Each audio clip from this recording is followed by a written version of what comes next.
우리가 지난주부터 이제 사사기를 나누기 시작했죠. 사사기는 여호수아서 다음에 이어지는 성경으로 내용도 이어진다 그랬습니다. 그래서 여호수아가 죽은 후에 이렇게 사사기가 시작이 되는데요. 이제 이스라엘 자손들이 하나님께 나와 묻습니다. 누가 먼저 올라가 이 가나안 족속과 싸우리이까? 그러자 하나님께서 유다가 먼저 올라가라 말씀하시며 유다가 이 시므온과 함께 올라가 이 전쟁에서 승리하게 됩니다. 근데 중요한 것은 무엇이냐? 이 이스라엘 백성들이 하나님 말씀을 따라 이 전쟁에서 승리하였다는 거죠. 전쟁에 있어서 하나님은 이미 말씀하셨어요. 이 땅을 너희에게 주었다. 전쟁이 누구에게 속해 있습니까? 하나님께 속해 있다. 여러분, 이것을 우리가 반드시 기억해야 된다 그랬어요. 그래서 우리 삶에 많은 전쟁들이 있어요. 많은 중요한 일들이 있어요. 그러나 여러분, 우리의 무기나 우리의 능력으로 이것을 승리할 수 있는 것이 아니라는 거예요. 여러분, 다시금 기억하면서 하나님께 속해 있음을 기억하고 하나님을 의지하며 승리하기를 소망합니다. 자, 그런데 이스라엘이 이렇게 하나님의 말씀 따라 승리하였음에도 불구하고 문제가 이제 시작이 되었다 그랬어요. 그 문제가 무엇입니까? 이들이 점점 가나안 땅에 영향을 받기 시작했어요. 가나안 문화에 점점 타협하기 시작합니다. 그래서 하나님께서 분명하게 진멸하라고 말씀하셨음에도 불구하고 그러하지 않았어요. 그래서 후에는 어떻게 됩니까? 이 가나안 족속과 언약을 맺고 이들에게 노역을 시키며 점점 타락하더니 이제는 함께 공존하기를 이제 택하기를 시작했다는 거예요. 여러분, 이게 사사기의 시작이고 또 배경이라 그랬습니다. 그리하여서 이스라엘이 이제 하나님의 말씀을 뒤로 하기 시작하고 타협하기 시작하면서 점점 너무도 무섭게 타락해져 갔다 우리가 보았어요. 그래서 이제 오늘 말씀으로 이어지는 건데요. 오늘 말씀을 보면 이제 하나님께서 하나님의 사자를 보내서 말씀하십니다. 1절 말씀을 보면 여호와의 사자가 길갈에서부터 복임으로 올라와 이스라엘 백성들을 이제 말하기 시작합니다. 여기서 먼저 중요한 것은 이 하나님의 사자가 길갈에서부터 복임으로 올라왔다 이렇게 지명을 언급하고 있다는 거예요. 여러분, 길갈 아십니까? 길갈 어딘지 아세요? 우리가 구약 성경 대학 할 때 여러 번 이제 언급을 했던 장소인데요. 길갈은요, 이스라엘이 가나안 땅에 처음 들어올 때 요단강을 건너서 하나님 앞에 이 길갈이라는 곳에서 12돌을 세워 하나님의 은혜를 기념한 곳입니다. 여호수아서 4장 20절부터 보면 여호수아가 요단에서 가져온 그 12돌을 이 길갈에 세웠다. 그러면서 자손에게 말하여 이르되 후일에 너희의 자손들이 아버지에게 묻기를 이 돌이 무엇이냐 하며 22절 잘 보세요. 너희는 너희 자손들에게 알게 하여 이르기를 이스라엘이 마른 땅을 밟고 이 요단을 건넜습니다. 다시 말하면 이렇게 하나님의 은혜로 요단을 건넌 후에 그 은혜를 기념하고 기억하기 위해서 길갈에서 12돌을 세웠다는 것이죠. 그러니까 길갈이 어떤 장소예요? 하나님의 은혜를 기념하는 장소, 기억하는 장소라는 것이죠. 이해가 되십니까? 그래서 이스라엘 백성들이 이 길갈에서요 할례도 행하였고 유월절을 지키기도 하였습니다. 하나님이 우리의 구원이라 이렇게 기념한 것이 길갈이라는 거예요. 그리고 여호수아서 5장 9절을 보면요, 이 여호와께서 하나님께서 여호수아에게 뭐라고 말씀하시냐면 애굽의 수치를 너희에게서 떠나가게 하였다 하였으므로 이곳 이름을 오늘까지 길갈이라 하느니라. 길갈이 어떤 의미인지 보이시죠? 하나님이 이제 애굽의 종이 더 이상 너희는 아니다, 하나님의 백성이다, 선민이다 이렇게 명하신 곳이 이 길갈이라는 거예요. 그러니까 이 길갈이 굉장히 의미 있는 지역이죠. 하나님의 사자가 길갈에서부터 올라왔다는 의미가 여러분 어떤 의미인지 아시겠습니까? 하나님의 어떻게 너희에게 은혜를 베푸셨는지, 이스라엘 백성들을 어떻게 이끄셨는지 그것을 기억하게 하시는 거예요. 길갈이라고 언급하면서 돌아보라는 것이죠. 하나님이 어떤 은혜를 베푸셨는가 상기시키는 그런 의도를 가지고 있다는 거예요. 그렇게 복임으로 올라와 말씀하시는데, 복임은 어떤 지역이냐면 그러니까 위치적으로는 정확히 알려져 있지만 이스라엘 백성들이 이 가나안 전쟁을 마치고 함께 모여 있던 장소예요. 그러니까 종합해 보면 길갈에서 복임으로 올라왔다는 건 전체를 아우르며 하나님이 말씀하시는 거예요. 이스라엘이 가나안 땅에 들어와 시작하여 지금 현재까지 이 복임까지 어떻게 인도하셨는지를 기억하게 하시는 의도를 가지고 있다는 것이죠. 여러분 이해가 되십니까? 그래서 길갈에서부터 복임으로 올라와 이 하나님의 사자가 이스라엘 백성들에게 이제 말씀하시는 거예요. 1절을 다시 보면 여호와의 사자가 길갈에서부터 복임으로 올라와 어떤 의도인지 아시겠죠? 말합니다. 내가 너희 이스라엘을 이 애굽에서 올라오게 해서 내가 너희의 조상들에게 맹세한 이 땅 가나안 땅에 들어가게 하였다. 그죠? 그렇게 하나님이 은혜를 베푸시고 인도하셨다는 것을 언급하는 거예요. 그러면서 하나님은요, 내가 너희와 함께한 언약을 영원히 어기지 아니하리니. 다시 말하면 하나님이 이스라엘 백성들과 언약을 맺었잖아요. 아브라함으로부터 언약을 맺어서 이 약속의 땅 가나안으로 인도하셨어요. 그러니까 하나님은 한 번도 이 당신께서 이스라엘과 맺은 언약을 어긴 적이 없다는 거예요. 한 번도 어긴 적이 없다는 거예요. 그렇게 신실하게 이끄셨다는 거죠. 근데 2절 보세요. 하나님은 너희는 이 땅의 주민과 언약을 맺지 말라고 말씀하셨어요. 그리고 그들의 재단을 헐라고 말씀하셨어요. 그런데 너희 이스라엘은 지금 어떠냐는 거예요. 내 목소리를 듣지 않고 어찌하여 그리하였느냐, 어찌하여 타협하고 어찌하여 이 가나안 땅에 이 문화의 영향을 받고 그렇게 하나님의 말씀을 뒤로하고 타락하기 시작했느냐, 어찌하여 지금 이 지경이 됐느냐. 하나님은 한 번도 언약을 어긴 적이 없는데 너희는 나와 맺은 언약을 어떻게 이렇게 어기고 뒤로 하느냐, 이렇게 말씀하고 있다는 거예요. 여러분 이해가 되시죠? 그래서 3절이 중요합니다. 이 하나님의 사자가 이제 말합니다. 내가 그들을 너희 앞에서 쫓아내지 아니하리라. 그들이 누굽니까? 가나안 족속이죠. 이스라엘 백성들이 함께 공존하기를 선택한 가나안 족속이에요. 이제 그들이 너희의 옆구리의 가시가 될 것이야.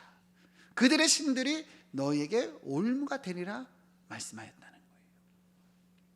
그러니까 하나님의 언약을 어기고 하나님을 뒤로하고 자기들이 이렇게 죄에 타협하여 타락한 이 현상을 두고 하나님은 그에 따른 결과가 이렇게 따를 것이다 말씀하고 있는 거예요.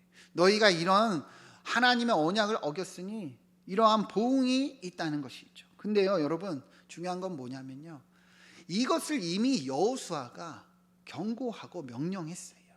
당부했어요. 여호수아서 23장부터 보면, 자 보세요. 너희가 만일 돌아서서 하나님께로 돌아서서 너희 중에 남아있는 이 민족들을 가까이하여 이들과 혼인하고 왕래하면 13절 확실히 알라 너희 하나님 여호와께서 이 민족들을 너희 목전에서 다시는 쫓아내지 아니하리니 그들이 너희에게 올무가 되고 덫이 되며 채찍이 되며 가시가 되어서 하나님께서 너희에게 주신 이 땅에서 멸하리라 이렇게 말씀하고 있어요. 그러니까 이스라엘 민족이 하나님을 떠나 가나안 땅에 영향을 맺고 이들과 왕래하고 결혼하고 타협하며 이렇게 될 거라는 것을 이미 말씀하고 있었다는 것이죠. 경고하고 있었다는 거예요. 그럼에도 어떻습니까? 이스라엘 백성들은 이 하나님의 언약을 어기고 이렇게 죄악의 길로 들어가 하나님께 이러한 징계를 받게 되었다는 것을 말씀하고 있는 거예요. 그러니까 하나님의 말씀대로 이루어진 거예요. 하나님께서 경고하신 대로 이루어진 거예요. 풀은 마르고 꽃은 시드나 주의 말씀은 영원합니다. 여러분 믿으십니까? 모든 것이 다 하나님 뜻 말씀대로 이루어진다는 거예요. 우리도 이것을 보면서 두려워하고 또 이것을 보면서 분명하게 깨달아야 되는 거죠. 그래서 이스라엘 백성들이 타락함으로 하나님의 징계가 이제 임하게 되었다는 것이죠. 자, 4절 5절 보면 여호와의 사자가 이스라엘 백성들에게 이렇게 말씀하며 백성이 이제 소리를 높여 웁니다. 원어로 보면 통곡했다는 거예요. 하나님의 이 보응이 있다는 것을 이제 깨닫자 이제서야 뭐예요? 후회하는 거예요. 이제서야 자책하는 거예요. 이제서야 그렇게 백성들이 울었습니다. 그래서 5절 보면 이곳 이름은 복임이라 하고 여기서 하나님께 제사를 드립니다. 자, 그렇게 보면 어떻습니까? 이스라엘 백성들이 이제 하나님의 이 경고를 듣고 이 하나님의 징계를 듣고 회개한 것으로 보이죠, 그죠? 그렇게 울면서 하나님 잘못했습니다, 뭐 이렇게 제사를 드린 것처럼 보입니다. 근데 뒤에 이어지는 내용을 보면 너무나 안타까운 것이 이것이 얼마 가지 않아요. 7절 말씀 보면 백성이 여호수아가 사는 날 동안과 여호수아 뒤에 생존한 장로들 곧 여호와께서 이스라엘을 위하여 행하신 모든 큰 일을 본 자들이 사는 날 동안에, 여기에 만만 붙이면 동안에만 여호와를 섬겼더라. 그러니까 이들이 다 죽고 난 뒤에는 어떤 거예요? 하나님을 섬기지 아니하였다. 그러니까 이들이 이렇게 회개하고 눈물을 쏟고 통곡하였음에도 불구하고 그것이 얼마 가지 않았다는 것이죠. 다시 돌아서서 타락하고 하나님을 배반하고 반역하고 이 배교의 길로 갔다는 거예요. 여러분, 이 말씀을 보면서 여러분은 어떠십니까? 여러분 무엇을 느끼십니까? 하나님께서 이스라엘 백성들에게 얼마나 귀한 축복을 주시고 얼마나 소중히 대하시고 인도하셨습니까? 그죠? 그런데도 불구하고 이들은 하나님과 맺은 언약을 철저하게 깨부시고 배신했어요. 여러분, 이러한 이스라엘을 본 하나님의 심정이 어떠셨을까요? 하나님의 마음이 어떠셨을까요? 여러분 한번 생각해 보세요. 이스라엘이 이제 좀 살만해지고 평탄해지니까 어떤 거예요? 하나님을 거절하기 시작했어요. 하나님보다 가나안 문화에 마음을 뺏기고 철저히 뒤로하며 하나님을 밀어내고 반역하기 시작했다는 것이죠. 그러한 이 이스라엘의 배신을 보며 우리 주님의 심정이 어떠셨겠냐는 것이죠. 여러분 한번 생각해 보세요. 우리 인간관계도 그렇잖아요. 우리가 정말 소중히 여기고 친하게 대하고 아끼는 그런 대상이 있어요. 동료가 있어요. 친구가 있어요. 그래서 정말 내가 아끼고 진심으로 대하고 마음을 다해서 그렇게 관계를 가졌는데, 그런데 알고 보니까 이 사람은 그렇지가 않았던 거예요. 자기가 필요할 때만 나를 가까이 했다면 여러분 어떠시겠습니까? 알고 보니 뒤에서 내 욕하고 내 험담하고 나를 함부로 말했다면 여러분 그 사실을 알면 그럼 어떤 마음이 들까요? 얼마나 충격을 받겠습니까? 진짜 참담하겠죠. 정말 분노가 일고 그 감정을 어떻게 표현하기가 어려울 거예요. 제 주변에 실제로 그런 일을 겪고 우울증을 겪고 그래서 정신과 치료까지 받은 사람들이 있는데요. 오늘 본문의 말씀이 딱 그런 거예요. 하나님이 그렇게 귀히 여기시고 이끄시고 인도하사 가나안 땅에 정착하게 하셨어요. 정말 이 젖과 꿀이 흐르는 땅으로 주님이 축복을 주셨어요. 근데 이제 얼마 지나지 않아서 그렇게 하나님을 배반하고 거절하니 우리 주님의 심정이 어떠셨겠냐는 거예요. 이 하나님의 마음을 이사야서에서 이렇게 비유로 설명하는데요. 이사야서 5장 2절 보면 잘 보세요. 땅을 파서 돌을 제하고 극상품 포도나무를 심었도다. 여기서 극상품 포도나무는 이스라엘을 비유하는 거예요. 극상품 최고의 포도나무로 하나님께서 그렇게 심으셨다는 거예요. 부르셨다는 거예요. 근데 그래서 그 중에 망대를 세우고 그 안에 술틀을 팠다. 그러니까 하나님이 돌보시고 귀히 여기시고 보호하시고 이끄셨다는 거죠. 그런데 이 좋은 포도나무를 심고 포도 맺기를 바랬는데 뭘 맺었다 얘기를 합니까? 들포도를 맺었다. 들포도는요 정말 거칠고 상품 가치가 없는 그런 포도를 얘기를 해요. 그러니까 아무 쓸짝에도 없는 그런 열매를 맺었다는 것이죠. 여러분, 하나님께서 이스라엘을 그렇게 귀하게 여겨서 극상품 포도나무라고 표현하고 있어요. 근데 이스라엘은 하나님의 바람과 기대와는 너무도 다르게 완전히 배반의 길로 들포도를 맺었다 말씀하는 거예요. 여러분, 농부의 심정을 가지고 하나님의 이 마음이 어떠셨는지를 이야기하고 있는 것이죠. 그러니까 하나님이 얼마나 허탄하고 얼마나 참담하고 그 심정이 안타까우셨겠냐는 것이죠. 여러분, 하나님은요 질투하신다가 말씀하고 있어요. 그죠? 그러니까 하나님도 느끼시는 거예요. 감정이 있으세요. 그러한 감정을 느끼셨다는 것을 본문은 얘기하고 있는 거예요. 여러분, 우리 주님의 마음이 어떠셨을지 여러분 느껴지십니까? 이해가 되세요? 그렇게 참담하고 얼마나 실망스러우셨을까. 여러분, 우리가 이 하나님의 마음을 또한 느낄 수 있어야 돼요. 왜 그렇습니까? 이것이요, 여러분과 저를 향한 하나님의 마음이기 때문이에요. 여러분, 이스라엘만 극상품 포도나무로 부르셨나요? 아니죠. 우리는 이 이스라엘과 비교도 할 수 없어요. 우리가 이 이스라엘의 극상품 포도나무라면 우리는 극극극극 상품 포도나무라고 해도 과언이 아닐 겁니다. 여러분, 한번 생각해 보세요. 하나님이 여러분들을 어떻게 이끄시고 어떠한 은혜를 주셨습니까?